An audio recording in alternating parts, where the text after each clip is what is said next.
Bonjour et bienvenue à un nouvel épisode du podcast de Red Day Canada. Aujourd'hui, j'ai un super invité que j'avais vraiment très hâte de discuter parce qu'il travaille dans un domaine qui concorde aussi avec mon parcours d'entrepreneur. Donc, je vous présente Yvan. Donc, Yvan, prends le temps de te présenter, s'il te plaît. Merci beaucoup, Anthony. Ça fait vraiment plaisir d'être là. Allô tout le monde, mon nom c'est Yvon Touko. Je suis originaire du Cameroun. Je suis un entrepreneur social basé couramment à Edmonton. Et en fait, je me définis toujours comme une personne qui est passionnée entre les intersections entre la culture, la technologie, l'innovation sociale et comment justement ces intersections-là peuvent être utilisées pour mieux créer des initiatives et des projets qui ont des impacts sociaux qui ont des impacts sociaux positifs, non seulement sur les générations de maintenant, mais aussi les générations futures. Ouais, brièvement, c'est un peu ça. Je suis le CEO de la Connexionale, bon, le président en français de la Connexionale, et j'ai aussi fondé d'autres initiatives comme le marché noir d'Edmonton, et j'ai aussi d'autres initiatives que je cours sur le côté. C'est super bien. Donc, dans l'événementiel, puis une question que je pose souvent pour les gens qui sont en événementiel, c'est comment te passer à travers la pandémie quand tu as une entreprise comme ça? Ouf, Ouais, mon hein? Dieu. C'est une question. Je ne sais pas comment répondre parce que je ne pense pas vraiment qu'on y est passé. Je pense que ce que nous, on a fait, on a continué justement à faire des événements, mais de manière virtuelle. Et justement, une chose que la pandémie nous a appris, c'est qu'on ne pouvait pas justement, on pouvait pas seulement se rattacher et être dépendant des événements en personne. Et donc, pendant la pandémie, justement, on a essayé différents nouveaux modèles. OK. Et l'un de ces modèles, c'était par exemple on a ouvert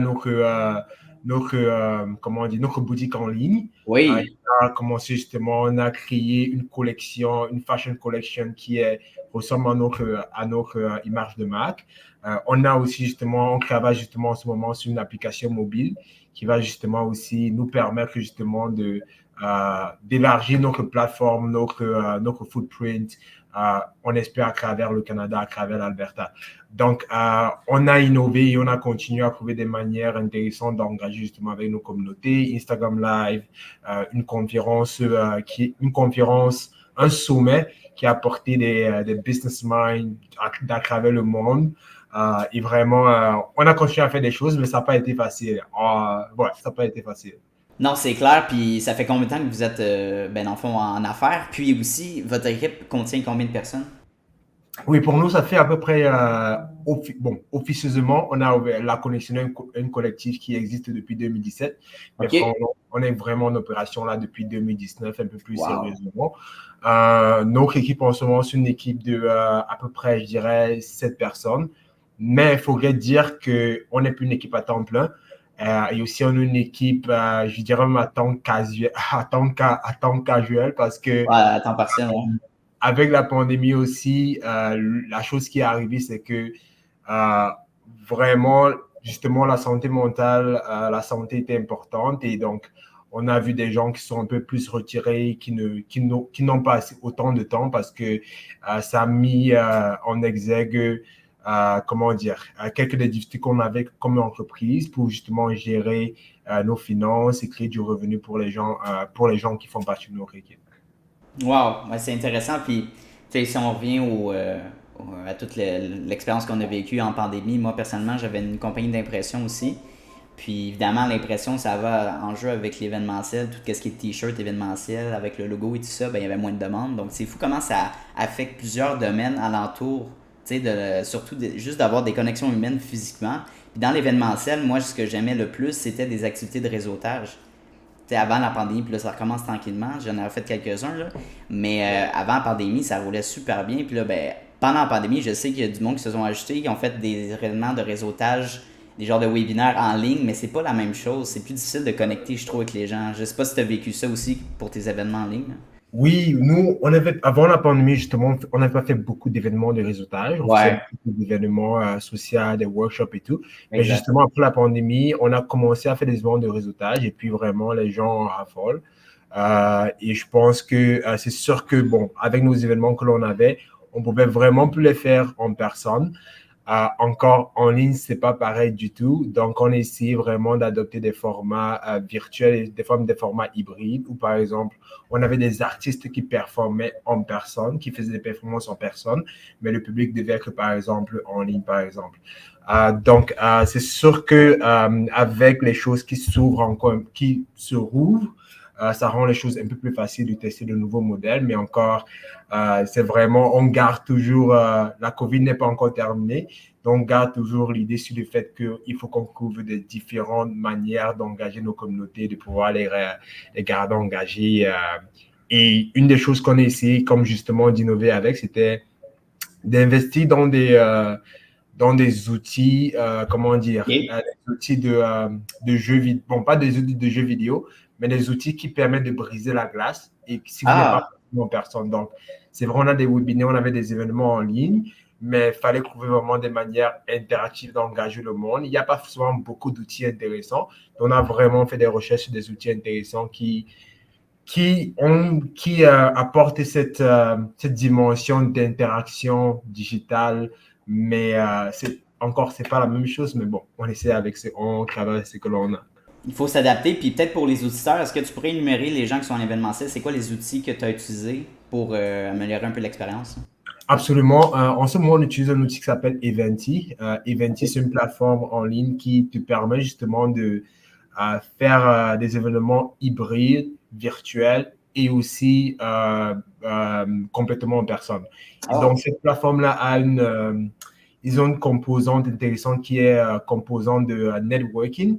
Et donc, les gens qui se rejoignent à l'événement peuvent maintenant network dans la plateforme. Et puis, donc, si tu es seul, que ce soit virtuel ou en personne, tu peux venir à l'événement. Mais avant de venir à l'événement, tu as le temps de faire du networking. On utilisait aussi Crowd Party, qui est un peu comme Kahoot. Mais Ouais, ouais, je connais. c'est Crowd Party, c'est vraiment un peu plus, bon, j'aime un peu plus la plateforme, c'est vraiment intéressant. Et vraiment, c'est vraiment ces deux outils principaux-là. Il n'y a pas, bon, Zoom, Google et tout. Mais on a vraiment fait la recherche sur des plateformes un peu innovatrices qui apportent un peu des dimensions un peu plus intéressantes. La dernière, on avait essayé d'utiliser cette plateforme-là où tu avais un peu comme ton petit bonhomme là et tu te déplaçais, tu pouvais aller dans des rooms. J'ai oublié le nom de la plateforme. Oh, nice. Mais ça n'a pas vraiment trop fonctionné. Puis ça dépend aussi du public, justement, et de l'audience que tu vises. Donc, on a vraiment essayé plein de choses là. Et on essaie encore des choses. Yeah. C'est génial, on découvre surtout le développement des technologies, puis du AI, puis des automatisations. C'est tellement de nouvelles applications intéressantes, là. Puis juste le VR aussi, là, le virtual, c'est incroyable là, les opportunités qui vont se développer avec le blockchain, le metaverse. En tout cas, il y a plein de trucs qui vont se développer avec ça. Mais je me demandais au début, en 2017, comment, puis en 2019 aussi, comment tu as fait pour te différencier avec, tu sais, il y a plusieurs entreprises qui offrent des services d'événementiel et tout ça. Donc, comment tu as fait pour te différencier sur le marché? Toi, tu es à Edmonton, right? Monsieur Minton, oui. Ouais. Bon, déjà, quand nous on commençait nos événements, la chance que l'on a eue, c'est que, bon, déjà, la connexionale, Ouais. les événements que l'on crée, c'est des événements qui sont principalement inspirés par les cultures africaines, OK. noires, caribéennes et latines.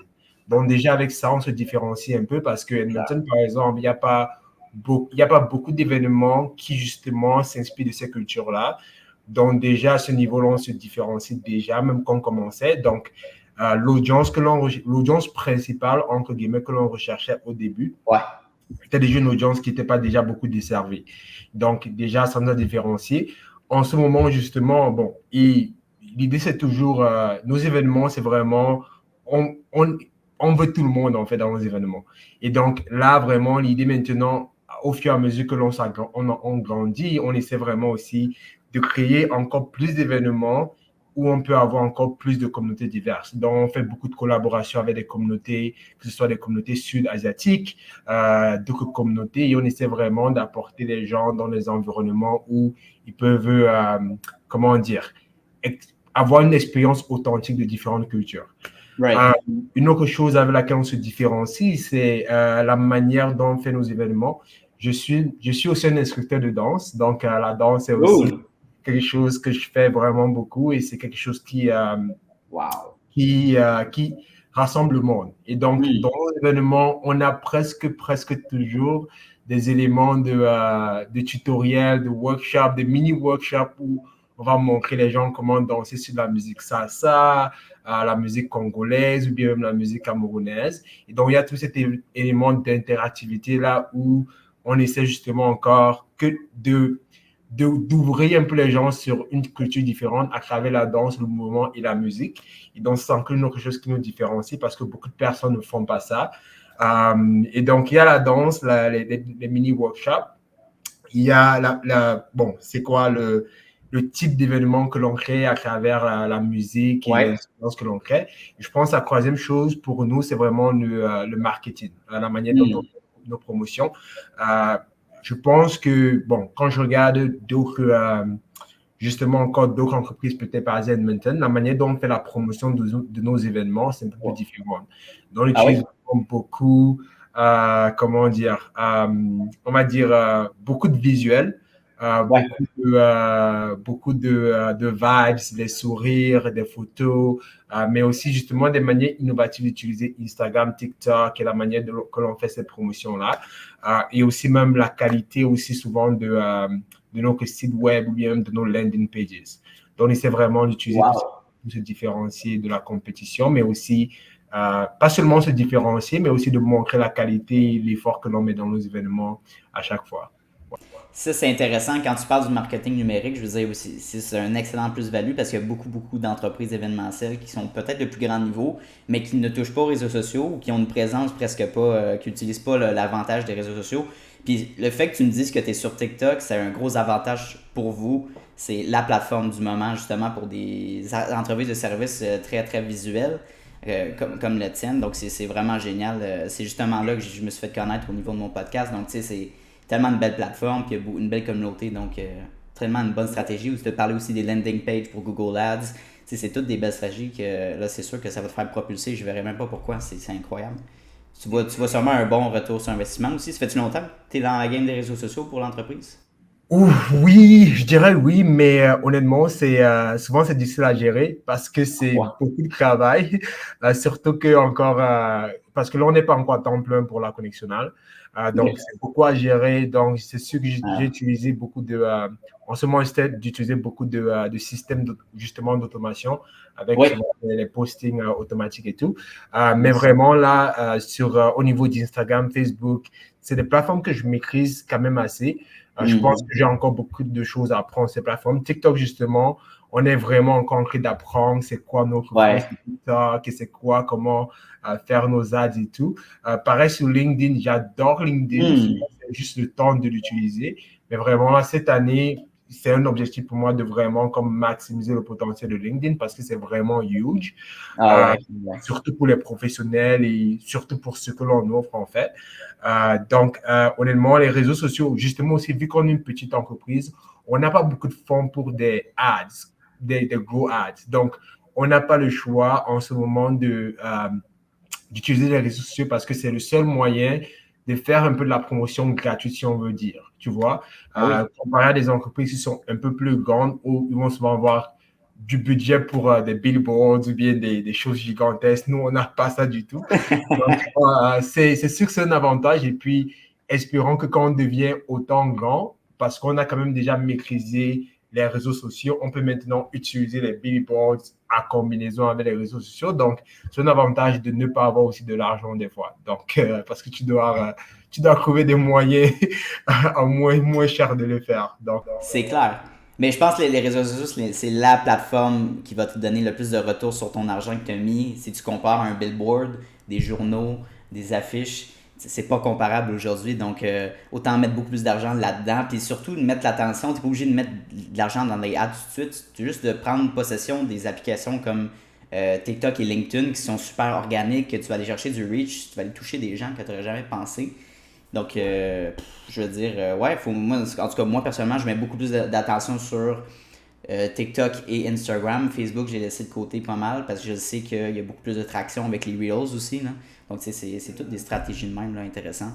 Donc, c'est très clair. Puis tantôt, tu as parlé aussi, c'est sûr que là, vous êtes en démarrage. Ben, pas en démarrage, mais je veux dire, c'est un projet en équipe, en coop. Et au niveau du financement, est-ce que ça a été de l'autofinancement ou vous êtes allé chercher des subventions, des concours comme ça au début? Oui, pour nous, ça a été de l'autofinancement parce que déjà, quand on commençait même Hmm. la connectionnelle, c'était OK. vraiment plus vraiment comme un hobby, un truc sur le côté que l'on faisait Right, juste c'est comme ça. pour créer de nouveaux espaces Edmonton. Donc, a été de l'autofinancement. C'est vraiment cette année, je dirais cette année, l'année dernière, qu'on a commencé à aller faire chercher du financement. C'est malheureusement pas chose facile. C'est vraiment, Non, vraiment hein. difficile de trouver du financement et aussi des ressources pour le faire. Donc, l'une des choses que je me concentre en ce moment sur, c'est vraiment de où est-ce qu'on va aller chercher des grants, où est-ce qu'on va aller chercher des partenaires potentiels qui aimeraient faire des subventions, des commandites. Et donc, vraiment, c'est du gros travail parce que aussi, c'est aussi du travail de maintenant de connaître comment parler de notre entreprise. Parce que ça prend du temps pour maîtriser un pitch ou bien comme pour maîtriser une manière d'expliquer tout ce que tu fais en deux C'est clair. mots ou en deux phrases. Donc, c'est vraiment un travail de répétition, mais au fur et à mesure, on s'améliore avec et tout. Donc, ouais. Ouais, ouais, ben, tant mieux. Écoute, oui, puis je pense que le taux financement, c'est la meilleure manière de se financer, surtout en démarrant, tu sais, si on n'a pas eu d'autres expériences d'entrepreneuriat. Mais là, justement, ça me pousse à cette nouvelle question-là. Toi, est-ce que tu as eu d'autres expériences dans le passé en entrepreneuriat ou c'était vraiment la première expérience finalement? La connectionnelle était ma première expérience, honnêtement, en entrepreneuriat. Dans le passé, c'était vraiment plus du travail comme communautaire. Et la connectionnelle, justement, d'une certaine manière, c'est toujours du travail communautaire parce qu'on se définit comme entreprise sociale. Ok. Certains des revenus que l'on fait, on réinvestit ça dans des programmes communautaires, comme par exemple, on a eu à faire des webinaires et des Hmm. workshops sur le financement, je sais pas, sur la littératie financière en fait. En ce Oui, moment, ok. on vient de finir une initiative, comment on appelle ça, comment je dis ça en français, un programme de natation pour les adultes Ok. qui ne savent pas nager, qu'on a justement, Ah, c'était complètement gratuit, on l'a financé. Et wow. puis, les gens, on a eu 5 personnes qui ont appris à nager pendant 8 semaines. Ils ne connaissaient pas nager du tout. Et puis, Ah. ces 8 semaines, ils ont appris à nager. Super magnifique, honnêtement. Et donc, vraiment, c'est comme on réinvestit certains des revenus que l'on fait justement dans les entreprises, dans la Hmm. communauté et puis les communautés qu'on essaie de desservir et qu'on essaie justement de empower et puis ouais. Puis pour les éditeurs peut-être qui s'intéressent aux formes d'entreprise, tantôt tu as parlé de la coop, donc une coopérative. C'est quoi est-ce que tu sais c'est quoi un peu la différence entre une société d'action, une compagnie normale, puis une coop ou une entreprise sociale finalement? C'est quoi la Oui, différence? donc, je sais quand tu dis la coop, nous, on est incorporé. OK. Donc, il y a la coop, par exemple, je sais que des coops, c'est souvent des personnes justement qui viennent ensemble, qui Right. vont couvrir l'entreprise et puis chacun ses parts et tout, et tout, et tout. Nous, on fonctionne aussi d'une manière similaire. Nous, en ce moment, on est incorporé comme une entreprise. Ouais. En Alberta, malheureusement, il n'y a pas un statut d'entreprise sociale comme par exemple en Colombie-Britannique. Mais là, on est en Ah train ouais. de justement de créer une structure vraiment qui va nous permettre d'être une entreprise sociale où on sera par exemple, ça s'appelle des entreprises, ici en Alberta, c'est des entreprises des non-for-profit, but à profit. Donc, Ouais, au BNL, dans le fond, là, organisme à but non lucratif. mais c'est un peu, c'est pas comme une Ah oui? OBNL régulière, par exemple. Ah oui, OK. Donc, vraiment, c'est des structures que, par exemple, pour nous, vu le travail que l'on fait et ce que l'on veut faire, c'est souvent des choses un peu compliquées à vraiment comme à gérer, pas forcément à gérer, mais comment dire, à vraiment structurer. Donc, là, Hmm. on est en train de travailler justement c'est plus facile de travailler, par exemple, avec un comptable pour le faire. Donc là, justement, on a comment dire, engager du support, du soutien extérieur pour justement nous permettre justement arriver à cette structure légale dont on a besoin. Parce qu'en ce moment, oui, on réinvestit des choses, mais on n'est pas encore formellement, par exemple, une entreprise sociale. Et puis ça, c'est notre but justement ultime dans les 5 prochaines années. Ben oui, exactement. Puis je pense que ben, pas une nouvelle tendance, mais je pense que c'est une belle façon de penser, de développer de plus en plus d'entreprises sociales pour soit réinvestir la majeure partie des profits dans l'entreprise ou investir dans d'autres projets communautaires, sociaux, impact social. Tu sais, de plus en plus de mes amis de mon âge, tu sais, dans la vingtaine, veulent démarrer des entreprises, mais au moins que chaque entreprise ait un impact sur sa communauté. Tu sais, de redonner, c'est tellement important, tu sais. Euh, c'est clair, non, vas-y, excuse-moi. Donc, je dis, c'est super important parce qu'en fait, c'est, bon, déjà, sans la communauté où tu vis, tu peux vraiment fonctionner en tant qu'entreprise. Mais aussi, je pense que, justement, avec notre génération, je pense qu'on se rend compte que c'est vrai que l'argent et le profit ultime, c'est pas tout dans la vie et que la communauté et justement, les gens qui font partie de nos communautés, entre guillemets, les gens qui nous supportent, avoir cet aspect où on peut justement créer un impact pour les autres et justement créer des ressources pour les autres, c'est vraiment le but ultime d'une société parce que si certaines personnes avancent et que le reste est derrière, c'est comme on sera toujours dans des sociétés qui sont inéquitables, des sociétés qui ne fonctionnent pas vraiment de manière, comment dire, de manière harmonieuse parce que Ouais. si tu vis dans un quartier, tu es comme la seule personne qui a 1 million de dollars et tout le monde fait 20 000 dollars, ça va pas vraiment être le meilleur Ben non. quartier à vivre dans. Donc, c'est vraiment important de pouvoir investir, de trouver des moyens de redonner où on peut. Donc, ouais. C'est excellent. Puis une question en lien avec ça, qu'est-ce qui t'a donné le goût de partir une entreprise aussi comme ça? Impact social, puis d'événementiel. Qu'est-ce qui t'a donné le goût initialement? Oui, bon, pour moi, je pense que c'était vraiment naturel parce que, OK. bon, déjà, je viens du Cameroun.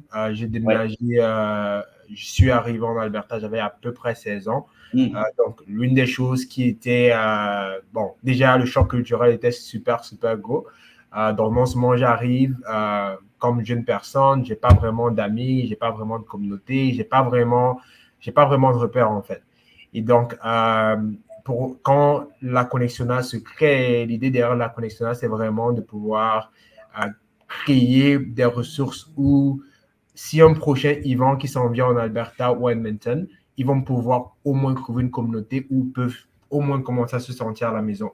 Parce que c'est pas vraiment évident, vraiment, justement, non seulement de s'intégrer ou bien de s'acclimater Ouais. à un nouveau pays, mais aussi à de nouvelles normes de vie, à de nouvelles manières de faire les choses. Donc, pour moi, c'était vraiment naturel parce que je pense qu'il y a tellement d'autres immigrants, que ce soit des immigrants issus des pays que ce soit africains ou bien des immigrants, des personnes des communautés diverses en général, qui ont souvent la peine à s'acclimater ou à trouver des choses qui leur permettent de se sentir à la maison. Donc, l'idée vraiment de la Hmm. nationale, de l'impact social qui vient avec, c'est vraiment comment est-ce que l'on essaie de créer des espaces qui permettent aux gens de pouvoir se sentir mieux, de pouvoir connecter avec d'autres personnes, de pouvoir trouver des amis. Honnêtement, avec la connexionale, il y a tellement de personnes qui ont dit qu'ils ont formé de nouvelles amitiés. Wow. On a formé des couples, on a Ah formé. ouais? Hey, let's go. Yeah, donc, c'est vraiment. Donc, il y a vraiment cet aspect-là qui est vraiment important pour moi à cause de mon propre parcours et des difficultés que j'ai eues à m'intégrer Hmm. dans la société canadienne. Et donc, Exact. ouais, c'est vraiment un peu ça, l'une des raisons pour laquelle la connexion a été formée et tout. Ouais. Ça, c'est incroyable, tu sais, de voir ton parcours, puis ça m'allume quelques sujets, quelques questions. Tu sais, là, tu dis, en plus, t'as immigré à l'âge de 16 ans dans une nouvelle culture, dans un nouveau pays, puis que tu étais francophone aussi, dans une province majoritairement anglophone. Toi, j'imagine que tu parles déjà le français, tu as dû apprendre l'anglais, c'est ça? Oui, OK. j'ai dû apprendre l'anglais pour, c'est un autre sujet, genre parce que justement la barrière de la langue, c'est Ouais. super, super gros. C'est presque impossible justement de faire des connaissances ou des amis si tu ne peux pas parler du tout. Euh, Mhm. et donc ça, c'était justement une autre barrière à traverser et tout. Ouais. Non, c'est clair, c'est difficile. Donc, toi, comment ça fonctionne le système scolaire? Toi, à 16 ans là-bas, tu étais au secondaire ou. Donc, à Comment ça 16 ans, fonctionne? j'avais obtenu ce qu'on appelle ici le high school diploma. Donc, j'avais fini Ouais. comme mon brevet d'études OK. du high school là. Et puis, donc là, quand j'arrive ici, je dois aller comme faire comme presque 1 an, 2 ans d'anglais pour pouvoir justement Wow. apprendre l'anglais. Et de là, je suis allé au campus Saint-Jean. Et donc, ouais, donc le système est différent où tu peux finir par exemple ton high school un peu plus tôt si par exemple tu avances rapidement. Et donc, moi, je l'ai fini un peu plus tôt. Et puis, donc, quand je venais ici, j'avais déjà mon high school diploma. Et puis, il fallait juste que je fasse comme du upgrading de l'anglais, de mon anglais pour pouvoir aller à Ouais. l'université. C'est clair. Puis quand tu es arrivé, est-ce que ça a été une complication de t'intégrer en anglais, mais aussi de démarrer ton entreprise en offrant des services autant anglophones que francophones?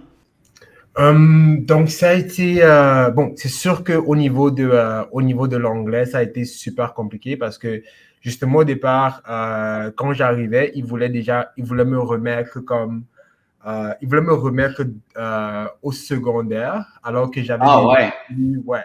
ouais, parce que j'avais 16 ans. Donc, normalement, ici à 16 ans, tu es au secondaire. Donc là, il y avait comme un gros truc où je devais potentiellement aller au secondaire pour prendre des cours, mais j'étais comme, non, j'ai fini mon secondaire. C'est bien fait, là. Là, fallait trouver, il fallait m'inscrire au campus Saint-Jean, OK. mais justement, le programme que je voulais faire au campus Saint-Jean, c'était un programme bilingue. Et donc, Hmm. si je vais faire un programme bilingue, il fallait que j'avais des connaissances en anglais avant de pouvoir m'inscrire. Donc là, il fallait qu'on me renvoie dans une autre structure qui était un peu hybride où je pouvais aller. Et dans cette Ouais. structure, c'était un peu où les gens faisaient du upgrading après leur high school. Mais Ah donc, ouais. malheureusement, pas malheureusement, mais un peu heureusement, mais dans cette structure-là, justement, tout le monde avait au moins 17-18 ans. Donc, moi, j'étais la seule personne Oui. avait 16 ans à mon âge. Donc, je ne vais pas te mentir, je ne disais pas vraiment mon âge aux gens parce que ça devait automatiquement m'exclure encore. Donc c'était un peu compliqué. Mais à la fin de la journée, j'ai pu faire comme un an d'anglais. J'ai passé comme un an où j'apprenais juste l'anglais. Et après cette année-là, j'ai pu m'inscrire au campus Saint-Jean et j'ai pu comme continuer mon cursus scolaire. Au niveau maintenant de l'offre de services, quand on a commencé avec la connexionale, directement, nos services étaient pratiquement le plus offerts en anglais. Donc, j'ai eu la chance que je me suis allié avec des gens qui parlaient anglais. Et bon, déjà en 2017, mon anglais était déjà vraiment nettement mieux. Donc, je Ben pourrais ouais. comme en anglais et tout. Donc, initialement, la connexionale, on a vraiment offert des services seulement en anglais. OK. Cette année, on essaie maintenant vraiment de créer notre site web en français, de Ouais. pouvoir aussi offrir des services en français. Cool. Mais ce n'est pas évident parce que justement, la majorité de l'audience est en anglais. Et pour Ben pouvoir oui. justement fonctionner bilingue, ça prend aussi beaucoup plus de ressources que l'on n'a Hmm. pas forcément encore. Donc, c'est des choses qu'on essaie vraiment de développer au fur et à mesure parce que dans la communauté francophone, je suis vraiment bien connecté en communauté francophone albertaine. Genre, c'est comme, j'ai fait tout mon cursus scolaire à l'intérieur. J'ai travaillé plusieurs fois dans la communauté francophone, Wow. mais ça requiert un peu plus au niveau justement de retour sur l'investissement dont on parlait. Le retour sur l'investissement de prix des services, par exemple, uniquement en français, avec l'audience que l'on a et ce qu'on essaie de faire, c'est pas vraiment évident. Donc, c'est un peu de pouvoir construire cela au fur et à mesure et de pouvoir construire au fur et à mesure, en fait. Ouais. Ah, c'est clair. OK. Ça me donne une bonne idée. Puis est-ce que tu dirais qu'il y a quand même une bonne communauté francophone à Edmonton? Oh, absolument. Ouais. C'est clair que si qu'on arrive au niveau, on peut vraiment offrir, comment dire, certains de nos cours en français, des cours de Right. danse, bien, des workshops et tout. Il y aura la communauté pour ça. Ah, wow, OK. Vraiment, il y a une communauté assez forte, je dirais francophone en Alberta en général, mais à Edmonton vraiment plus. Wow. Il y a la cité francophone que l'on a, qui a plein de services en français. Donc, c'est pas vraiment au niveau de l'audience. Ouais. C'est vraiment, l'audience est là. C'est juste vraiment au niveau interne de nos ressources qu'il faut créer vraiment parce que c'est aussi des choses où, par exemple, si on commence à offrir ces services en français, j'aimerais bien que notre site web soit en français aussi parce que si on commence à offrir des services en français et que les gens viennent sur notre site web, ils ne peuvent pas Ouais. accéder à l'information en français, then c'est pas vraiment un super beau aperçu, n'est-ce pas? Donc, c'est vraiment de pouvoir s'assurer que l'on peut avoir ces choses-là vraiment déjà built-in dans notre entreprise, dans notre fondation, avant de dire, OK, on veut être inclusif, on veut offrir plus de services en français. Et quand on offre ces services en français, là, justement, c'est vraiment accessible. C'est pas juste que, oh, c'est juste sur notre Instagram que tu vois un poster en français et puis tout le reste en anglais. Donc, C'est c'est ça. vraiment, ouais. Wow, ok, c'est super cool. Puis ce que je voulais te dire tantôt au niveau de ton site web quand je suis allé le visiter, Ce que j'ai adoré, c'est la première page quand tu rentres, c'est vraiment toute une grande bannière d'une photo de tout ton groupe. Ça montre la diversité, puis ça montre comment c'est accueillant. On a le goût d'aller à l'événement, c'est super intéressant. Donc, c'est quoi les prochains événements que tu vas afficher dans les prochains mois? Ça ressemble à quoi? C'est quoi les différents types d'événements que tu vas faire? Ouf, ouais, donc merci, déjà merci pour le compliment, ça fait plaisir. J'essaie toujours de caler sur notre site parce que je sais qu'il y a beaucoup plein de choses à améliorer, mais ça fait plaisir quand les gens complimentent un peu à ce qu'il y a.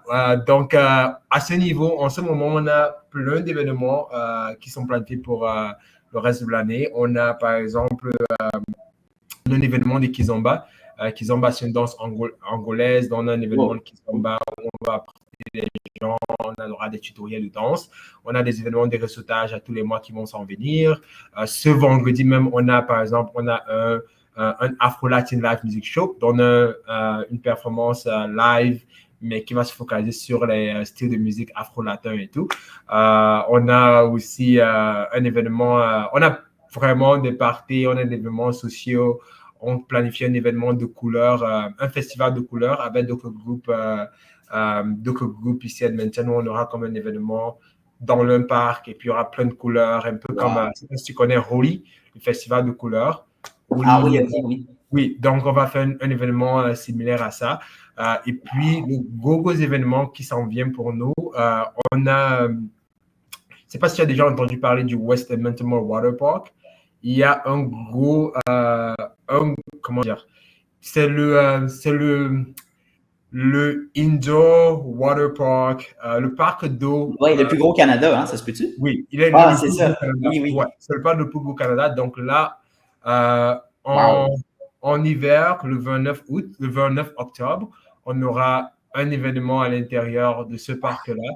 Et puis, ça va être comme juste un gros beach festival tropical. Oh my God. Donc, ça, Délicieux. c'est vraiment l'événement. Je suis vraiment super, super impatient pour ça. C'est Ça en clair. prend beaucoup de travail, mais c'est un peu l'accumulation de plusieurs, plusieurs années de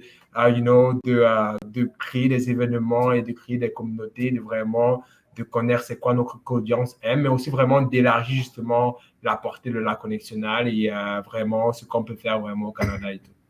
Il est très cool. Ouais, le gros waterpark. J'avais entendu parler de que c'était le plus grand au Canada. Faudrait que j'aille visiter. Man, Ouais. c'est incroyable. C'est super. Peut-être que tu t'en viens en octobre, mais on sait Ah pas. ben, pourquoi pas? C'est cool. Bon, ben maintenant qu'on a parlé de ta business, j'aimerais revenir un petit peu dans le temps, puis parler de ton parcours, un peu de savoir ta relation avec tes parents, tu sais, maintenant que tu t'es lancé en danse, tu t'es lancé en entrepreneuriat, comment qu'ils ont vécu ça et est-ce qu'ils t'encourageaient du tout, dans le fond, dans ce cheminement-là? Oui, ça c'est c'est toujours une question qui est assez assez complexe, je dirais. Hmm. Mes parents ont fait tellement pour nous. Justement, c'est à cause d'eux qu'on est au Canada, c'est eux qui ont fait la démarche et tout Mhm. pour que certains de mes frères et sœurs soient ici, pour qu'on ait un accès à l'éducation, une éducation canadienne et tout, Mhm. bon, l'université. Et donc, vraiment, à ce niveau-là, c'est comme mes parents ont toujours été vraiment supportifs au niveau de l'école et tout. Au niveau de l'entrepreneuriat, pas autant. Ah, ok. L'entrepreneuriat, c'est un métier risqué. L'entrepreneuriat, c'est une avenue un peu plus risquée. Et donc, on s'entend que quand des gens peut-être font beaucoup de sacrifices, le risque, c'est pas vraiment ce qu'ils veulent pour leurs enfants. Donc, malgré qu'il y a tout cet élément de ils me supportent, il y a aussi cet élément de l'entrepreneuriat, c'est risqué. Est-ce Ouais. que, donc, c'est difficile parce que je dirais pas que mes parents étaient ma première source de support, Mhm. de soutien, mais je pense que mon cas, justement, avec l'immigration, les risques qui ont été pris, et souvent aussi, c'est les gens ne te, pas que les gens ne te supportent pas par amour, mais les gens qui sont proches de toi, ils veulent ton bien. Et donc, Ouais. souvent, ton bien pour eux, ça ne veut pas dire l'entrepreneuriat. Ça veut dire avoir un job fixe qui te paye et qui est stable et tout. Et justement, j'ai ça, mais l'avenir, bon, moi, je me vois vraiment plus comme un entrepreneur Ben dans oui. les prochains 2-3 ans. Donc, il y a eu du support, il y a eu du soutien, pas autant, par exemple, que je l'expirais, mais je pense que c'est une relation un peu plus compliquée. Hmm. Mais là, justement, justement, ce qui est intéressant, c'est que au début, ce soutien-là n'était pas autant. Aujourd'hui, c'est différent. Parce qu'aujourd'hui, ils ont vu tout le travail que j'y mets. Ils ont eu justement la chance de participer à certains événements, à voir justement les choses que l'on crée, le potentiel que l'on a. Et puis, c'est un peu plus, OK, l'entrepreneuriat, c'est risqué, mais on comprend. C'est vraiment, le soutien ou bien, comment on dit, l'aperçu justement de l'entrepreneur a un peu changé au fur et à mesure que je démontre que, OK, voici ce que l'on fait, voici, on est capable d'apporter 700 personnes en une journée dans une salle. Wow! C'est pas n'importe comment n'importe qui peut faire ça. Donc, c'est vraiment, il y a une évolution justement ce soutien-là. Et aujourd'hui, ma mère, justement, c'est aussi elle qui me demande, OK, comment s'est passé l'événement, comment s'est passé ceci. Wow! Et donc, il y a une évolution. Je dirais que quand je vois par exemple d'autres entrepreneurs que je connais, le soutien qu'ils ont de leurs parents, c'est pas encore au même niveau. mais chacun, comment dire, on va dire que chacun a des situations différentes et chacun Ouais. a une histoire différente. Et ces histoires-là, justement, informent sur justement la manière dont soit tes parents vont te soutenir ou bien justement où tu vas recevoir ton soutien. Je dirais que mon plus gros soutien en ce moment, c'est moi-même, Hmm. les gens qui sont avec moi en business. Et parce que ce que l'on fait, c'est pas forcément des choses que c'est pas facile pour n'importe qui de voir le potentiel et de voir justement l'offre que la valeur ajoutée que l'on offre. Et Ouais. donc, souvent, ça prend du temps aux gens en général de pouvoir voir c'est quoi notre valeur ajoutée. Et je pense que ce qui est justement intéressant, c'est que avec la COVID, les gens ont vraiment réalisé à quel point les événements, les gens qui organisent des choses que l'on fait sont vraiment importants parce que tout le monde nous disait oh, we miss you, we miss you. Mais pendant que l'on le faisait, les gens étaient comme ah, on n'a pas envie de venir.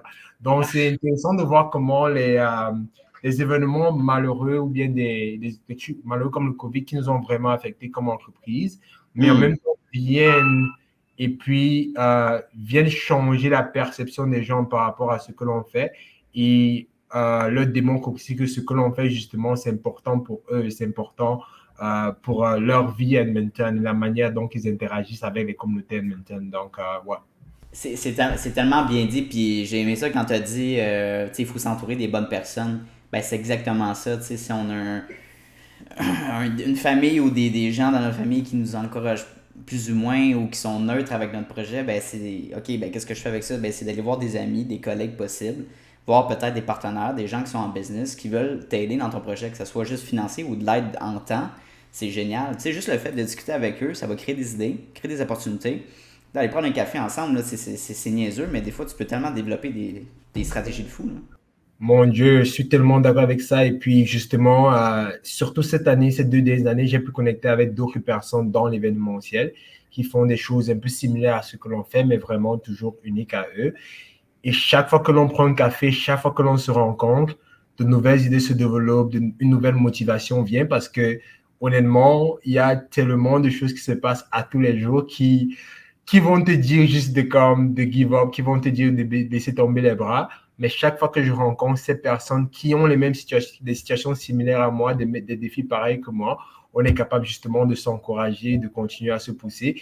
Et vraiment, je vais dire, c'est vraiment, ça n'a pas de prix. Ça n'a pas de prix d'avoir des gens qui peuvent te comprendre et qui comprennent un peu les difficultés que tu rencontres. Ouais. Ça a tellement de valeur. Puis moi, depuis que j'ai compris cette mentalité-là, c'est que j'ai décidé d'ajouter toujours une personne de plus dans mon réseau qui est dans d'autres domaines d'affaires, mais qui reste dans l'entrepreneuriat pour voir les différentes méthodes de pensée. J'imagine que toi aussi, j'ai des amis, moi, de mon côté, qui ne sont pas entrepreneurs, pour savoir aussi comment ça fonctionne de leur point de vue. T'sais. Mais je pense que c'est important de toucher à tout ça. Puis je vais peut-être revenir aussi, tu sais, au niveau de la famille, j'aime ça poser cette question-là, de savoir c'est quoi la relation familiale entre l'entrepreneuriat. Parce que moi, personnellement, de mon bord, mes deux parents sont entrepreneurs, puis malgré ça, il a fallu que je me prouve, puis que je leur montre quand même un résultat de savoir que oui, je veux vraiment partir en business, puis je dis pas juste des beaux mots parce que c'est trendy d'être entrepreneur. Je leur montre que j'ai un contrat, j'ai une opportunité, puis ça fonctionne.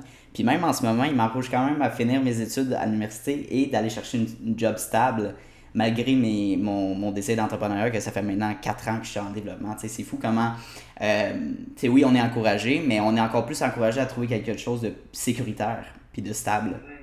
Même si on n'est pas nécessairement valorisé par notre travail, l'important encore, de leur point de vue, c'est d'avoir un filet de sécurité financier. Oui, non, c'est ça, et c'est où vraiment c'est où vraiment que je comprends aussi la perspective justement de mes parents ou bien des gens Right. qui nous voient par exemple en entrepreneuriat et ont peur parce que euh, malgré le fait que je suis en entrepreneuriat, j'ai quand même fini l'université. Ouais. J'ai eu le temps de développer des compétences et de travailler avec des entreprises, d'avoir 9 à 5. Donc aujourd'hui, même si je décide de me lancer complètement en entrepreneuriat, j'ai quand même des compétences qui me permettent de retourner, par exemple, dans le marché du travail si jamais mes objectifs ou bien justement mes projets entrepreneuriales faillissent. En même temps, justement, je mentionne l'université, mais aujourd'hui, il faut s'entendre que l'université, c'est pas la seule manière d'apprendre les choses. Du Il y tout. a tellement plus de différentes manières d'apprendre des choses et de développer des compétences vraiment qui te positionnent et qui te permettent justement d'aller chercher du travail, des choses comme ça. Et donc, c'est vraiment important je pense, à la fin de la journée, de pouvoir euh, soit avoir confiance en soi, mais soit être vraiment, vraiment sûr de nos décisions. Parce qu'à la fin de la journée aussi, c'est ta vie.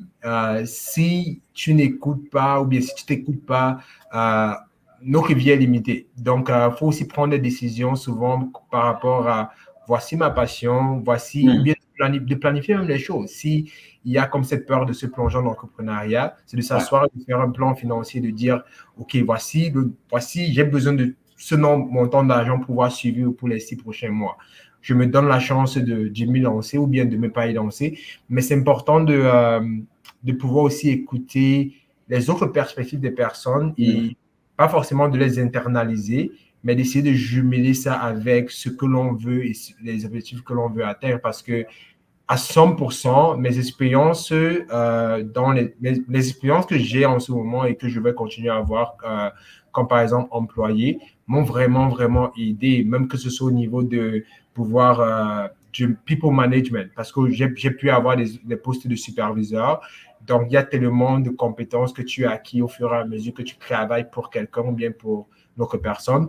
Versus si tu commences juste en entrepreneuriat, tu te lances, c'est pas souvent évident d'apprendre justement certaines compétences et tout. Donc, il y a tellement de pour et de contre. C'est toujours de pouvoir évaluer, ouais, c'est quoi le juste milieu, c'est quoi notre ikigai, etc., etc. Oui, tout à fait. Puis je pense qu'on ne parle pas assez d'avoir une job, mettons, salarié, mais aussi de travailler à temps partiel, de développer à temps partiel ton projet en dessin, tu sais. Qu'est-ce qui t'empêche de t'autofinancer encore plus de l'argent que tu gagnes à ta job, puis le surplus qui te reste à la fin du mois, puis de le mettre dans ton projet. Puis là, tu investis jusqu'à temps que, tu vois que je fais assez de ventes dans mon projet d'entreprise que je peux me permettre d'arrêter de travailler dans ma job à salaire, tu sais. Je pense que c'est une belle transition. Puis je pense aussi que c'est peut-être une possibilité plus faisable que de se dire on arrête tout puis on se lance à 100%. C'est pour des gens qui ont plus de responsabilités, des hypothèques, des voitures, etc., plus de dépenses. Exactement, ça c'est exactement. Je suis tout à fait d'accord avec ça et c'est super important de pouvoir planifier cela et vraiment Ouais. de prendre son temps. Il y a pas de, comment dire, il n'y a pas de presse la Ouais. plupart du temps. Et donc, c'est de prendre son temps et de pouvoir évaluer toutes ces options et tout. Exactement. Puis j'aimerais revenir un petit peu aussi est-ce qu'il y a des gens ou des personnalités publiques ou des gens dans ton entourage qui t'ont vraiment inspiré, un genre de mentor qui t'a inspiré dans le démarrage de ton entreprise? Ouf, ouf, je sais, dans le démarrage de la connexion, honnêtement, l'inspiration, c'était nous-mêmes parce que Wow, ok. on avait, euh, on avait vraiment pas quand on commençait la connexion, il y avait rien vraiment qui existait comme ce que l'on a créé. Ok, Donc, nice. c'était nous, notre inspiration. De là, par exemple, en ce moment, j'ai plein de personnes qui m'inspirent. Par exemple, il y a par exemple Brodaï qui est un danseur, Mhm. il y a plein de personnes à qui je regarde en ce moment sur les médias sociaux qui m'inspirent à continuer Right. à pousser, qui donnent souvent des conseils vraiment intéressants et tout. Mais pour notre entreprise à Connectionnal, vraiment, on était l'inspiration. Les gens avec qui on a créé, on veut faire ceci, pas non seulement pour nous, mais on pense que il y a plus de personnes qui auront besoin de quelque chose de pareil. Et donc, c'était vraiment ça. Ok, c'est intéressant, tu sais, moi, mais moi aussi, je pense que j'ai vécu un peu la même chose. J'ai plus ou moins été inspiré. Je te dirais que j'ai plus par les gens, des personnalités publiques à l'international. Peut-être que tu connais Gary Vee ou Patrick Bet-David, mais c'est des entrepreneurs américains. Puis ils ont des podcasts, ils ont plusieurs projets créatifs, mais de leur façon qu'ils discutent, des extraits qu'ils font, puis du knowledge qu'ils partagent, ça m'a permis de développer ma croissance personnelle. C'est de parler avec des gens qui ont, eux, réussi à développer leur croissance personnelle. Je pense que c'est une compétence tellement nécessaire en business d'être capable de discuter puis d'être capable de vendre son produit. T'sais, la vente, c'est la nerf de la guerre d'une entreprise. C'est comme ça qu'on investit dans l'entreprise. Donc, je pense que la première compétence, là, c'est d'être capable de vendre son produit puis de le présenter devant des investisseurs. T'sais. Oui, non, absolument. Et ça, honnêtement, au niveau de la vente, ça, c'est une compétence que je pense pas que j'avais et que j'ai continué et que Ah tu ouais? as acquis au fur et à mesure. Parce que OK. même vendre un produit, c'est le vendre à une personne, un individuel, c'est différent de le vendre, par exemple, à une entreprise, C'est justement. Donc, clair, c'est clair. c'est d'apprendre à tous les jours de comment vendre à différentes audiences et de comment communiquer ton entreprise de la meilleure manière. Non, c'est ça, du B2B puis B2C, tu peux pas avoir la même approche. Tu peux Non. pas. Ils vont pas répondre de la même façon. Tu sais, LinkedIn, par exemple, c'est un bon réseau social pour du B2B. TikTok, B2C. Je sais que j'ai vu du contenu sur TikTok qui est plus créatif, entreprise de service, mais tu regardes un peu la tendance de ces réseaux sociaux-là, puis tu peux créer différentes stratégies, mais Ouais. c'est clairement ça. Donc, c'est super intéressant. Puis au niveau de ta business, peut-être de tes projets personnels aussi, c'est quoi tes projets dans les prochaines années, disons, là? Prochaines années, Moyen long terme. j'espère dans les 2 ou 3 prochaines années, je vais pouvoir ouvrir ma plateforme de danse. Comme j'ai touché Ah, de danse, donc j'aimerais bien ouvrir une plateforme que utiliser Kajabi ou bien l'un de ces outils pour ouvrir ma plateforme de danse avec des cours en ligne, bien des vidéos en demande et tout. Ça, c'est vraiment, vraiment un gros projet que j'aimerais réaliser. À part ça, vraiment, projet personnel, c'est de vraiment continuer à développer mes compétences entrepreneuriales et de pouvoir sur le côté créer plus de connexions à Edmonton, en Alberta, de créer des connexions avec les gens dans l'est du pays, dans l'ouest du pays. Donc, vraiment plus de voyages à Montréal, à Toronto, cool. pour comment trouver voir s'il y a des gens qui connectent avec nous et ce que l'on fait et pouvoir justement élargir mon réseau, mais vraiment pouvoir avoir une portée plus nationale que provinciale en ce moment. Mais bon, c'est du travail en progrès et puis on va toujours continuer à créer des ressources et à faire des podcasts et des balados et tout. Et donc, C'est exactement. C'est de te mettre out there, puis je pense qu'il y a vraiment une opportunité puis du gros potentiel pour aller développer. Tu sais, il y a plusieurs communautés francophones, pas nécessairement connectées ensemble, mais d'être capable d'aller les rejoindre avec un projet comme ça, tu sais, dans les différentes provinces canadiennes. C'est super intéressant. C'est sûr qu'au Québec, francophone majoritairement, mais le reste des autres, tu sais, c'est ça, c'est de connecter ces communautés-là, je veux dire. Il y a vraiment une belle opportunité pour ton entreprise. Puis aussi d'offrir comme un service bilingue, ça serait ça encore plus. C'est parfait, je crois, là. Mais exactement. Merci. J'y pense beaucoup et donc merci de me réassurer sur mes idées moi, je te parce qu'il y a dis, beaucoup c'est de clair. opportunités. Non, c'est clair. Puis même Red Canada, je pense qu'il y a une banque de données de ressources aussi de ces communautés-là pour essayer d'aller les rejoindre. C'est sûr que se déplacer physiquement dans des événements dans d'autres provinces, c'est plus coûteux, puis en temps, puis en argent. Fait que tu sais, d'essayer de faire des webinaires, des épisodes de podcast, des conférences, ou juste faire des Zoom calls avec des personnes qui représentent ces communautés-là. Je veux dire, là, tu peux aller faire des connexions un peu partout. Là. Je pense que ça serait très cool. Là. Non, c'est Ouais, ouais, je suis d'accord, je suis d'accord. Ouais. Ben, c'est super génial. Là. On approche 50 minutes. J'ai quelques dernières questions. Euh, Est-ce que tu as des intérêts personnels en dehors de la business? Là, tu m'as dit la danse. Est-ce que tu fais du sport? Est-ce que tu touches un petit peu à l'investissement, tu sais, la crypto, la bourse? Ouais, j'aime beaucoup parce que j'aime beaucoup d'intérêts en dehors du business et je pense que Nice. c'est tellement important parce que Oui. une chose que j'ai réalisé surtout la COVID, Par exemple, le sport, c'est des choses vraiment importantes pour le moral, pour le mindset, pour rester en forme et tout. La danse, pour moi, déjà, ça couvre un peu déjà le sport, mais aussi un peu de divertissement. Crypto, Web3 et intelligence artificielle, vraiment, c'est des sujets qui me passionnent. Il y a quelques mois, j'ai acheté mes premiers NFT. C'est qu'il y a Hey, let's beaucoup de, go! il y a beaucoup de, il y a beaucoup de choses pas Ouais, bien sur les NFT, mais moi, je pense que même pour la collectionnable, justement, j'ai envie de développer un projet NFT dans le futur. Je pense c'est qu'il y a beaucoup de choses qui se disent pas bien sur les NFT, mais c'est vraiment une opportunité intéressante, justement, si elle est bien justement structurée et tout.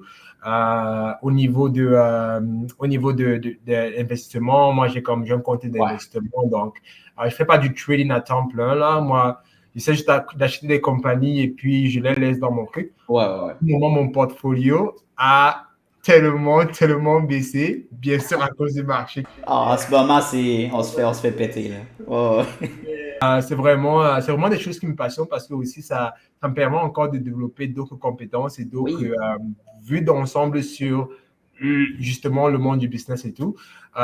Donc, Hmm. NFT crypto, par exemple, quoi d'autre?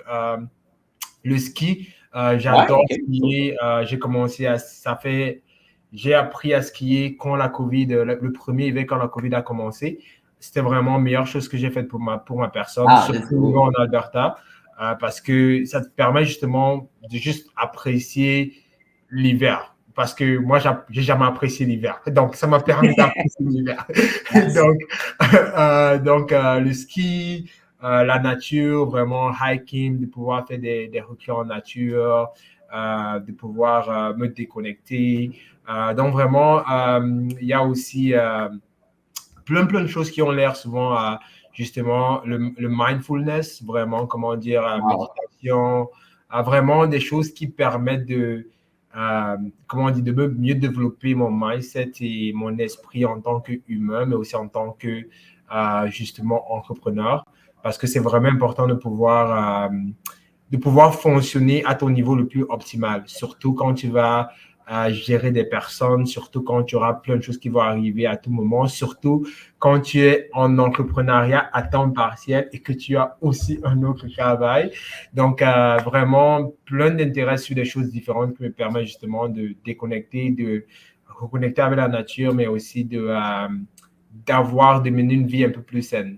Et donc, ouais. Non, c'est tellement important, comme tu dis, d'avoir des intérêts en dehors de la business parce que moi, c'est l'erreur que j'ai fait au début, c'est de me mettre dans ma bulle à moi-même puis de pas m'entourer. Puis je me sentais, bien sûr, ça m'a créé des problématiques. Donc, c'est fou. Il faut vraiment s'entourer. Il faut créer d'autres projets alentour. Tu sais, moi, mes meilleures idées qui sortent pour des stratégies marketing pour mon entreprise, c'est bizarre, mais c'est quand je m'entraîne au gym. Puis pendant que je suis sur un tapis roulant, puis là, oh, ok, on va l'écrire sur mon cellulaire, tac, c'est une bonne idée, ça allait rejoindre les plus jeunes, tu sais, des affaires comme ça. Donc, c'est fou comment le petit hamster il roule tout le temps, mais quand tu sors de ton bureau ou de ton environnement de travail, c'est là que ça développe, tu sais. Hmm. Ouais, non, absolument. Je suis vraiment content d'entendre ça parce que justement, l'entraînement, c'est quelque chose que j'ai un peu laissé de côté. Mais Ouais. là, vraiment, je suis en train d'essayer de créer des habitudes pour pouvoir me réveiller plus tôt, y aller, même si c'est 1 heure et tout. Mais c'est super important d'avoir des choses comme ça parce que ça ouvre vraiment l'esprit et puis les idées te viennent juste comme ça parce que tu ouvres ton esprit en fait. Ouais. Ah non, non, c'est tellement bénéfique psychologiquement et physiquement, tu sais, des bénéfices parce que tu te mets en forme, mais psychologique parce que tu t'enlèves, tu sors tes toxines un peu, tu changes un peu ta mentalité, ça te fait sortir de ta zone de confort aussi. Donc, si c'est plein d'avantages. Puis après ton entraînement, généralement, tu te sens tellement bien. Là, fait que non, ça vaut la peine. Pour n'importe quel entrepreneur, je pense que de se mettre en forme, c'est essentiel. C'est juste au niveau d'énergie, hein, parce que c'est pas vrai qu'on a juste des journées de 8 heures. Là, fait que C'est tellement important. C'est cause important. Et puis, je pense encore la COVID, ça a prouvé que des choses comme ça, c'est ouais, important. hein. Juste comme pour le moral, la santé Ah mentale, la ouais. santé physique, ça aide vraiment à pouvoir passer les périodes difficiles parce que, encore, même là, si tu as des problèmes, s'il y a comme des choses qui te craquent dans ton entreprise, être au gym là et de soulever des poids là, ça permet de dégager des C'est frustrations. ça. Justement, même j'ai commencé aussi Ouais. il y a 2 semaines, j'ai commencé des cours de karaté. Euh, Oh! donc J'aime ça. là, je fais du karaté chaque mercredi soir. Et puis, donc aujourd'hui, j'ai mon cours de karaté. Ah, Donc nice. là, c'est comme ça. C'est vraiment ça. Et encore le karaté, encore, je me suis retrouvé dans une autre communauté. Donc là, je Hmm. commence à apprendre. Il y a une communauté qui t'apprend et puis tu peux apprendre avec les gens. Et c'est incroyable comment, juste être en communauté, de faire des choses qui créent un esprit de communauté, c'est beau, c'est beau, c'est vraiment bénéfique. 100%. Hey, c'est fun le karaté, wow. C'est super cool. Tu sais, pourquoi le karaté? C'est-tu un intérêt? C'est random? Tu voulais essayer ça? C'était, en fait, c'est un monsieur qui m'a contacté et puis Ok. il voulait, il fait des cours de karaté. Ouais. C'est une personne de descendance africaine. Il fait des cours de Ouais. karaté maintenant, ça fait 20 ans. Et Wow. puis, il n'a jamais eu d'élève noir. Et puis là, lui, il a vu le travail que j'ai fait avec la connectionnelle et le marché noir et tout. Et puis, en fait, il voulait avoir plus de diversité dans ses cours. Et là, moi, je prends maintenant le cours comme un test pour pouvoir faire comme un témoignage et pouvoir apporter plus de gens dans le cours aussi. Mais j'avais fait du kickboxing avant, dans le OK. karaté avec un peu l'air similaire. Et puis, je savais déjà que c'est comme j'ai rencontré la personne et j'ai vraiment aimé la manière dont il a parlé du karaté. Et donc, j'ai aussi fait quelques recherches. Et puis encore, pour moi, c'était plus au niveau de l'idée de juste faire quelque chose encore qui est en dehors du business, mais qui me permet justement de prendre un break. Et c'est tout comme Ah un ouais. break. Pendant mon cours de karaté de 1 heure, 1h30, je n'ai pas accès à mon téléphone, je n'ai pas accès à quoi. Donc, n'importe quoi qui se passe, je suis dans mon cours. Et puis, Wow. je pense que c'est vraiment plus ça la crée, pas forcément qu'il y avait une raison particulière, mais justement mélangé avec le fait que il me dit c'est comme il a juste pas de perte, c'est comme c'est des coups de défense aussi. Donc qui sait quand j'aurai besoin de me défendre un jour. Donc Exact. il y avait tellement de bénéfices et puis c'était tellement moins cher. Je paye par exemple $60 pour comme 8 cours, 10 cours de karaté. Wow, c'est bon. Donc, c'est vraiment, Vraiment c'est pas comme cher. le prix, les bénéfices éventuels. Il y avait juste trop de pour ne Ben pas oui, c'est ça. faire. Yeah. Wow. C'est cool que tu dis aussi, tu sais, juste le fait de se déconnecter de son cellulaire, de le mettre ailleurs. Tu sais, ça me fait penser, il y a 3 semaines, j'étais allé en voyage de pêche, puis c'était dans le bas, il n'y avait pas de connexion Internet, pas de connexion filaire, le cellulaire rentrait pas. Puis de 3 jours de temps, puis pas d'électricité non plus, là. Fait que c'était vraiment, là, wow. Tu sais, le fait, c'est vraiment bizarre, j'avais tout le temps l'instinct de checker mon cellulaire, j'ai eu une notification, mais c'est fou, après un jour, ça faisait tellement du bien, juste le fait, genre, je commençais à entendre tout mon environnement autour de moi, la nature, tu sais, de se connecter avec nous-mêmes. Oh mon Dieu, ça fait tellement du bien. Incroyable. Je suis tellement content d'entendre ça. C'est incroyable. Cool, hein? Yeah, je suis content d'entendre ça pour toi. C'est super important Ouais, de pouvoir thanks. déconnecter au moins une fois l'année. Au moins une fois l'année, c'est super Ouais, important. hein? Ouais. Hmm. Non, ça, je suis d'accord. Puis j'aimerais toucher aussi au niveau des NFT. J'avais peut-être une idée pour ton entreprise. Ben, j'imagine que tu sais comment ça fonctionne et tout ça, mais tu sais, d'avoir peut-être un early access, que si tu achètes ces NFTs-là, early access à certains événements premium ou que tu as un stage plus proche ou tu sais, des trucs, des trucs cadeaux accessibles. Pour Ouais, exemple. non, exactement, c'est exactement ça, un peu à ce modèle-là que l'on pensait. Comme, Nice. si on fait justement des NFT, je pense que la première release sera sûrement gratuite, mais vraiment limitée. Et puis là, on justement donnerait accès à certaines personnes à des privilèges comme, tu n'attends pas sur la ligne quand tu arrives au club, ou Ah, quelque ok, chose ok. comme ça et tout. Donc, ce serait intéressant justement de développer ça. Et puis, des événements, on va commencer à faire des événements justement à members only. Et c'est que Hmm. tu peux accéder aux événements si tu as comme un NFT ou bien si tu as comme le membership de la connectionnelle, etc., etc. Donc, c'est sûr, pour un business comme la nôtre, on a vraiment comme créé notre propre communauté parce qu'encore, on commençait, il n'y avait rien. Il y a vraiment beaucoup d'opportunités avec les NFT et un système de membership qui peut nous Ouais, permettre de créer comment on dit, des revenus vraiment assez plus consistants. exactement. C'est tellement important de regarder de nouvelles manières de créer des revenus, surtout quand on a un business comme la nôtre. C'est une sorte de revenu passif, tous les produits électroniques que tu peux vendre en ligne. Tu peux vendre des formations déjà faites, tu peux vendre des e-books aussi. Tu as tellement de trucs de revenus passifs supplémentaires pour alimenter ton entreprise. Je pense qu'il y a tellement d'opportunités avec le Web 3, donc c'est vraiment intéressant. Tu sais. Ouais, j'avais une dernière question pour toi. OK. Une question que je pose tout le temps à la fin de l'entrevue, qui est un peu classique, mais tout de même, c'est quand même intéressant. Qu'est-ce que tu conseillerais à un jeune qui aimerait se démarrer en événementiel à Edmonton? Ouh, ouh, ouh, ça c'est une très bonne question. Je pense que mon premier conseil, honnêtement, serait déjà d'aller dans d'autres événements.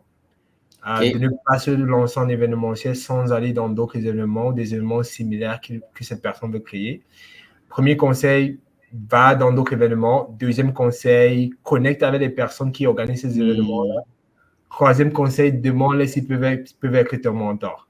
Parce que je pense une chose que moi, je n'ai pas eu et que je pense qui nous a peut-être fait défaut, c'est de ne pas avoir un mentor qui pouvait nous diriger, qui pouvait nous conseiller sur les budgets, qui pouvait nous Right. conseiller sur comment faire des choses.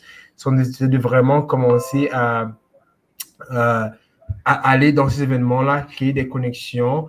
Et puis de là, honnêtement, tout le reste s'en vient parce qu'avec un mentor qui peut te diriger vers les bonnes ressources, c'est vraiment tout ce dont tu as besoin. Ou bien c'est vraiment les choses principales dont tu as besoin. Et vraiment de regarder l'écosystème d'Edmonton et de voir ce qu'il manque. Et c'est quoi le Hmm. valeur ajoutée, qu'est-ce qu'ils apportent à Edmonton qui est différent ou bien qui va leur permettre de se démarquer. Parce que l'événementiel encore, je pense, un secteur qui est assez quand même comment dire, assez compétitif parce que beaucoup de gens font des événements, et des événements qui s'en viennent, qui se passent tous les jours et les gens ont la possibilité chaque jour de choisir s'ils viennent à ton événement ou à l'autre personne. Yep. Et donc, qu'est-ce qui te démarque, qu'est-ce qui te permet de créer comme une communauté dans les événements que tu crées?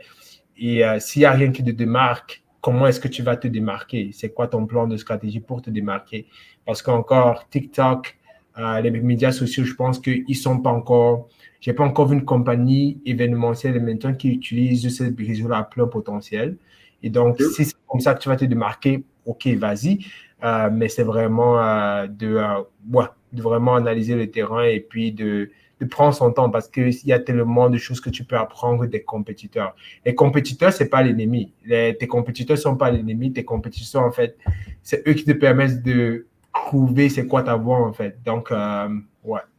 Wow, c'est des super de beaux conseils, puis c'est exactement ça, comme tu as dit, d'aller chercher un besoin, puis d'aller voir, analyser le marché, c'est où les lacunes que tu peux remplir, les problèmes que tu peux résoudre dans l'industrie de l'événementiel, disons Edmonton, puis directement tu offres une offre de service qui est complètement géniale, qui n'a pas été pensée, ou c'est juste d'ajouter une petite personnalité, une petite customisation qui est propre à toi, je pense que ça vaut la peine. Donc, excellent. Ben écoute, je pense qu'on pourra finir là-dessus, mon cher. J'ai adoré notre discussion. Toi, est-ce que tu as aimé ça? Ah, Anthony, merci beaucoup pour la discussion. Je pensais qu'on devait juste jaser pour 30 minutes, mais j'ai tellement aimé le 1 heure dedans. Merci pour les conseils. Et puis, c'est sûr, je te suis sur Instagram et TikTok parce que Cool. j'aimerais bien copier certaines de tes stratégies. Bon, je ne pense pas copier, mais bon, j'aimerais Correct. bien, On j'aimerais pourrait bien se copier. tes stratégies. Mais ouais, c'est vrai, j'ai vraiment aimé la discussion et merci beaucoup pour ton temps. Ben, ça me fait plaisir. Écoute, ben oui, veux-tu mettre dans le chat où que je peux te contacter, puis moi, je vais mettre le mien aussi. Absolument. Je pense sur tous les réseaux là, c'est Yvon Touko ou bien Super. Groove with Yvon. Et puis, il y a aussi la connexion sur Instagram Ouais. principalement. Et puis TikTok, là, on vient de commencer vraiment à se lancer dans ça. Très cool. Excellent. Ben, je vais aller voir ça. Puis moi, personnellement, j'ai envoyé mon podcast personnel qui est Jason Business. Donc, yes. Excellent. Je vais aller voir ça. Puis encore une fois, merci beaucoup. Puis voilà, je vais finir là-dessus. Passe une excellente journée, mon cher. Merci aussi. Bye, Ciao, Anthony. ciao. Bye bye. Alors, ben oui, écoute, ça annonce déjà la fin de cet bel épisode. Je sais que t'en voulais plus, mais ne t'inquiète pas, on se retrouve très bientôt dans un nouvel épisode avec une nouvelle invitée. Vraiment, avec des différents backgrounds, on va t'emmener beaucoup de contenu et je crois que ça va t'intéresser encore plus. C'est grâce à toi qui nous écoute en ce moment qu'on peut développer des beaux projets comme ça, puis de partager ma passion pour l'entrepreneuriat, d'avoir des belles discussions aussi profondes que ça dans ce beau médium qui s'appelle le podcast. C'est donc de discuter avec des gens de différentes communautés, de différentes cultures c'est ça qui me passionne. Et bien sûr, d'échanger sur la business, le monde des affaires et de l'entrepreneuriat. Et donc, si jamais tu veux plus de contenu, n'hésite pas à aller rejoindre, dans le fond, les réseaux sociaux de Ready Canada et bien sûr du podcast Entre 15 Tentes. On se revoit très bientôt dans un nouvel épisode. On y va, on recommence. Une autre nuit, on se lance.